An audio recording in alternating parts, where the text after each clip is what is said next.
ಹರಪನಹಳ್ಳಿ ತಾಲೂಕಿನ ಬಾಗಳಿ ಗ್ರಾಮ ಪಂಚಾಯಿತಿ ವ್ಯಾಪ್ತಿಯ ಶೃಂಗಾರತೋಟ ಗ್ರಾಮದಲ್ಲಿ ಶನಿವಾರ ಬೀಸಿದ ಭೀಕರ ಬಿರುಗಾಳಿ ಹಾಗೂ ಮಳೆಗೆ ಸುಮಾರು 25 ಮನೆಗಳು ಹಾನಿಗೊಂಡಿದ್ದು ಬಡ ಕುಟುಂಬಗಳು ಸಂಕಷ್ಟಕ್ಕೆ ಸಿಲುಕಿವೆ.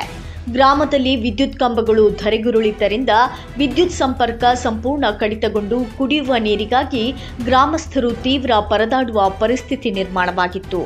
ವಿದ್ಯುತ್ ಸಂಪರ್ಕ ಸರಿ ಹೋಗುವವರೆಗೂ ನೀರಿನ ಪೂರೈಕೆ ತಡವಾಗಬಹುದು ಎಂಬ ಮಾಹಿತಿ ತಿಳಿದ ತಕ್ಷಣವೇ ಹರಪನಹಳ್ಳಿ ವಿಧಾನಸಭಾ ಕ್ಷೇತ್ರದ ಕಾಂಗ್ರೆಸ್ ಮುಖಂಡ ಹಾಗೂ ಮಾಜಿ ಸಚಿವರ ಪುತ್ರ ಎನ್ಎಂ ನೂರ್ ಅಹಮ್ಮದ್ ಅವರು ಶೃಂಗಾರತೋಟ ಗ್ರಾಮಕ್ಕೆ ಭೇಟಿ ನೀಡಿದರು.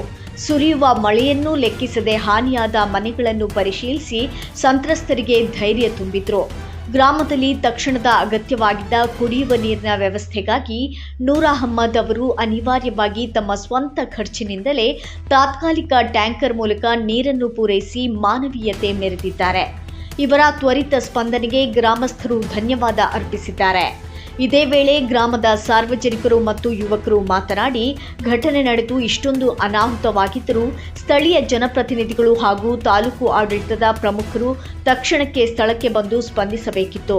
ಹಾನಿಯಾದ ಮನೆಗಳನ್ನು ಪರಿಶೀಲಿಸಿ ಹೋದ ಅಧಿಕಾರಿಗಳು ಕನಿಷ್ಠ ಪಕ್ಷ ತಕ್ಷಣಕ್ಕೆ ಕುಡಿಯುವ ನೀರಿನ ಪರ್ಯಾಯ ವ್ಯವಸ್ಥೆಯನ್ನಾದರೂ ಮಾಡಬೇಕಿತ್ತು ಎಂದು ಗ್ರಾಮಸ್ಥರು ತಮ್ಮ ಅಳಲನ್ನು ತೋಡಿಕೊಂಡಿದ್ದಾರೆ.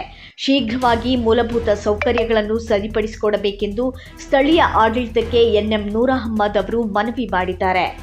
ಈ ಸಂದರ್ಭದಲ್ಲಿ ಗ್ರಾಮದ ಯುವ ಮುಖಂಡರಾದ ತಿರುಪತಿ, ಹರ್ಷ ಶಿವರಾಜ್ ಎಂ, ಸುಹೇಲ್, ಮುನೀರ್ ಸಾಬ್, ಮಹಮ್ಮದ್ ಶಫಿ, ಕಲಂದರ್ ಕರೀಂ, ಮಂಜುನಾಥ್, ಸುರೇಶ್, ವೀರೇಶ್, ಕರಿಬಸಪ್ಪ ಸೇರಿದಂತೆ ಮುಂತಾದವರು ಉಪಸ್ಥಿತರಿದ್ದರು.